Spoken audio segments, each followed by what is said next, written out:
Hello बच्चों, good morning. Class third Hindi व्याकरण। इससे पहले हमने हिंदी व्याकरण का फर्स्ट चैप्टर जो है भाषा और व्याकरण थोड़ा उस दिन हमने पढ़ा था। आज मैं उसी के आगे इसमें एक टॉपिक जो है आपके बच गया था व्याकरण वाला, आज ये वाला करेंगे। और पेज नंबर 8 पे जो है अभ्यास कार्य हम वो भी करेंगे, ठीक है। तो पहले मैं आपको वापस से पहले भाषा के बारे में फिर से बता देती हूँ कि भाषा क्या है। भाषा वह साधन है जिसके माध्यम से मनुष्य अपने विचारों का आदान प्रदान करता है, परस्पर आदान प्रदान करता है, अपने विचारों को बोलकर प्रकट करता है और सुनकर सामने वाले के विचारों को सुनकर समझ सकता है भाषा। उसके बाद में मैंने आपको भाषा के प्रकार बताए थे। भाषा के तीन रूप होते हैं, मौखिक भाषा, लिखित भाषा और सांकेतिक भाषा। ये भी हो गया था अपने मौखिक भाषा जो मुख से कुछ बोला जाता है और कानों से सुना जाता है, वो मौखिक भाषा होती है। उसके बाद में बताया था लिखित भाषा, जो कुछ लिखा और पढ़ा जाता है उसे लिखित भाषा कहते हैं। जब किसी को कुछ समझाना होता है, किसी को कुछ बताना होता है, अगर लिख कर बताया जाता है तो वो लिखित भाषा होती है। मैं बोर्ड पे लिखूंगी तो ये लिखित भाषा का ही उदाहरण है। उसके बाद में मैंने बताया था सांकेतिक भाषा। जब हम अपने मन के भावों को संकेतों के माध्यम से या इशारों के माध्यम से समझाते हैं तो उसे सांकेतिक भाषा कहते हैं। उसके बाद में एक टॉपिक था आपके मातृभाषा का। मातृभाषा, एक बच्चा जो है अपने परिवार में तथा परिवार वालों के साथ में रह के माँ से, परिवार वालों से जो भाषा सीखता है वो भाषा मातृभाषा होती है, ठीक है। उसके बाद में था आपके लिपि। भाषा को लिखने के लिए जो विशेष संकेत चिन्ह जो है निश्चित किए जाते हैं, उनके व्यवस्थित रूप को लिपि कहते हैं। उनकी जो लिखने का ढंग होता है वो लिपि कहलाता है, ठीक है। और लिपि, प्रत्येक भाषा की लिपि जो है अलग अलग होती है। जैसे हिंदी की है देवनागरी है, संस्कृत की भी वैसे देवनागरी है, और उर्दू की फारसी है, अंग्रेजी की रोमन है। तो ये लिपियों के बारे में मैंने आपको बताया था। और है आपके भाषा, हर राज्य की अलग अलग भाषाएं हैं, ये मैंने आपको बताया था। उसके बाद में आपके था व्याकरण, जो लास्ट टॉपिक जो था व्याकरण जिस प्रकार सड़क पर चलने के कुछ नियम होते हैं, जैसे हम सड़क पर चलते हैं वहीं पर नियम होते हैं, अगर उन नियम को फॉलो ना करेंगे तो क्या होगा, दुर्घटना घटेगी। वैसे ही भाषा को सही ढंग से लिखना, सही ढंग से बोलना, सही ढंग से पढ़ना, इन नियमों का पालन नहीं किया जाए तो अर्थ का अनर्थ हो जाता है, कुछ और ही हो जाता है। जैसे आप कोई सेंटेंस बोल रहे हो, उस सेंटेंस को सही ढंग से क्रम में नहीं रखा जा रहा है तो क्या होगा, वो सेंटेंस गलत होगा, सामने वाले को हमारी बात जो है समझ में नहीं आएगी। इसीलिए व्याकरण के कुछ नियम होते हैं, जैसे सड़क पर चलने के नियम होते हैं, उनका हमको पालन करना पड़ता है, वैसे ही व्याकरण के नियमों का भी पालन करना पड़ता है। व्याकरण वह माध्यम है जिसकी सहायता से हम भाषा को शुद्ध बोलना सीखते हैं, भाषा को शुद्ध पढ़ना सीखते हैं और शुद्ध लिखना सीखते हैं। तो इनके नियमों का पालन करना पड़ता है। इसमें व्याकरण के अलग अलग प्रकार भी है, जो 3 है। इसके व्याकरण के 3 अंग बताए जाते हैं। सबसे पहला है वर्ण विचार, सेकंड है शब्द विचार और थर्ड है वाक्य विचार। तो आपकी क्लास में, आपकी छोटी क्लास में आपके तीनों में सिर्फ नेम ही दिए गए हैं, इनको पूरा डिटेल में नहीं बताया गया, इसलिए मैं आपको तीनों के नाम ही बता रही हूँ, वर्ण विचार, शब्द विचार और वाक्य विचार।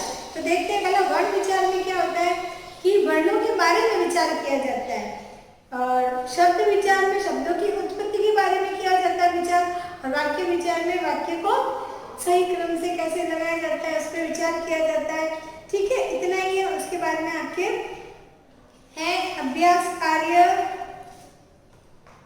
कार्य है पेज नंबर 8 पर है, जिसमें है सबसे पहले सही विकल्प पर राइट का चिन्ह लगाना। इसमें है भाषा, सबसे पहला है भाषा के कितने प्रकार हैं। इसमें 3 ऑप्शन दिए गए हैं आपके, 3 विकल्प है। उसके बाद में है ब 3, उसके बाद में है स 4। तो आपको किस पे टिक लगाना है? ब 3। कितने भाषा के कितने प्रकार है? 3, मौखिक, लिखित और सांकेतिक। तो इसका सही उत्तर जो होगा ब 3।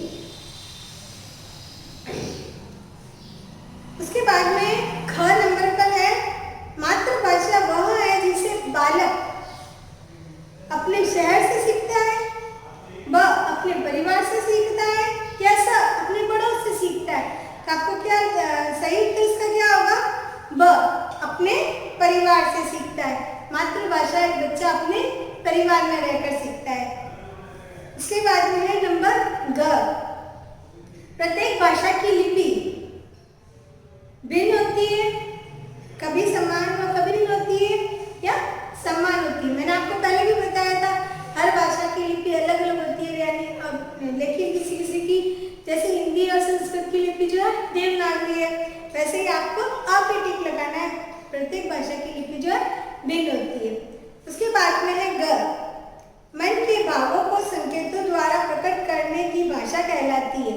मनुष्य अपने मन के भावों को संकेतों के माध्यम से समझाता है, इशारों के माध्यम से समझाता है। जैसे मूक और बधिर लोग जो होते हैं, गूंगे और बहरे जो होते हैं, तो वो अपनी भाषा को संकेतों के माध्यम से सिखाता है, समझाता है, तो उसे सांकेतिक भाषा कहते हैं। तो मन के भावों को संकेतों द्वारा प्रकट करना, मन के भावों को जैसे इशारों से समझाएंगे तो उसे सांकेतिक भाषा कहते हैं। तो इसमें होगा नंबर स, सांकेतिक भाषा। ठीक है। उसके बाद में है आपके प्रश्न उत्तर है। इसमें सबसे पहला प्रश्न है भाषा के रूप को स्पष्ट कीजिए। इसमें क्या पूछा है? भाषा के रूप को स्पष्ट करना है। तो ये है इसका आंसर। आपको भाषा के रूप 3 होते हैं। पेज नंबर 5 पर है, भाषा के 3 रूप होते हैं। उसके बाद में आपको 3 रूप लिखकर पेज नंबर 6 पर है। सबसे पहले लिखना है मौखिक भाषा, फिर उसमें आपको 1 और 2। यह है मौखिक भाषा। मुख से कुछ बोला जाता है तथा कानों से सुना जाता है, वह भाषा का मौखिक रूप होता है। ये लाइन लिखनी है। उसके बाद में है लिखित भाषा। यह हेडिंग लगाना है, जो कुछ लिखा और पढ़ा जाता है वह भाषा लिखित रूप है, वह भाषा का लिखित रूप है। उसके बाद में सांकेतिक भाषा। जब हम अपने मन के भाव संकेतों द्वारा प्रकट करते हैं तो उसे सांकेतिक भाषा कहते हैं। ये भाषा के 3 रूप हैं और इन 3 रूपों को आपको थोड़ा थोड़ा लिखना है, इनको स्पष्ट करना है। तो ये 3 रूप आपको लिखने हैं जो पेज नंबर 6 पर है, मौखिक, लिखित और सांकेतिक। ठीक है, ये मैंने आपको बता दिया है। ये फर्स्ट आंसर है 1, 2 और 3 पैराग्राफ है, तीनों की 2-2 लाइन आपको लिखनी है। उसके बाद में है क्वेश्चन नंबर ख, लिपि किसे कहते हैं? किन्हीं 3 लिपियों के नाम लिखने। क्या पूछा है? लिपि किसे कहते हैं और किन्हीं 3 लिपियों के नाम लिखने। तो ये भी पेज नंबर 6 पे है, लिपि वाला हेडिंग लगा हुआ है। भाषा को लिखने के लिए जो विशेष चिन्ह निश्चित किए जाते हैं उनके व्यवस्थित रूप को लिपि कहते हैं। ये आपको लिखना है और कोई 3 लिपियों के नाम लिखने हैं, जैसे कि देवनागरी, फारसी, गुरुमुखी, रोमन, बहुत सारी है यहाँ पे लिखी हुई है। तो आप कोई भी 3 लिपियाँ लिख सकते हैं, 3 लिपियों के नाम लिख सकते हैं।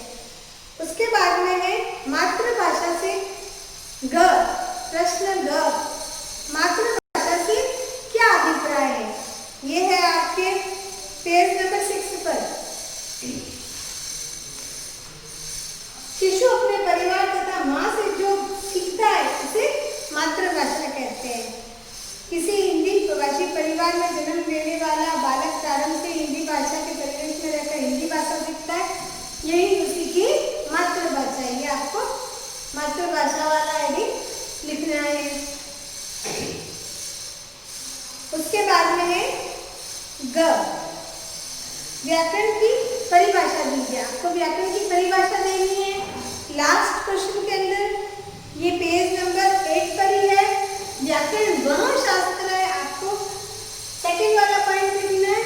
व्याकरण वह शास्त्र है जो हमें किसी भाषा को शुद्ध रूप से लिखने तथा बोलने के नियमों का ज्ञान कराता है। ये है व्याकरण की परिभाषा। ठीक है, एक बार वापस से बता रही हूँ। लास्ट क्वेश्चन व्याकरण की परिभाषा कीजिए। तो ये पेज नंबर 8 पर सेकंड वाला पॉइंट है। व्याकरण वह शास्त्र है जो हमें किसी भाषा को शुद्ध रूप से लिखना बोलने के नियमों का ज्ञान कराता हुई व्याकरण है। उसके बाद में रिक्त स्थानों की पूर्ति कीजिए। पहला है क, हमारे देश में अनेक, उसके बाद में रिक्त स्थान दिया हुआ है, बोली जाती है। तो आपको लिखना है भाषाएं। क्या लिखना है? भाषाएं। पहले में लिखना है भाषाएं। हमारे देश में अनेक भाषाएं बोली जाती है। उसके बाद में है आपके पहले में तो लिखना है भाषाएं।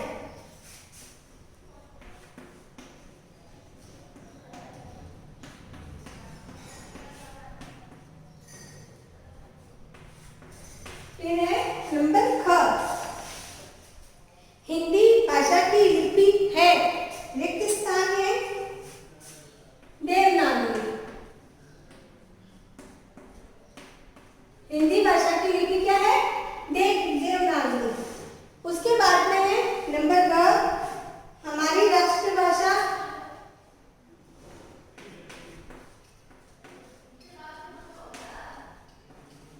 हिंदी। ठीक है, उसके बाद में है आपके लास्ट विकल्प, गुजरात में गुजराती भाषा बोली जाती है। कौन सी बोली जाती है गुजरात में?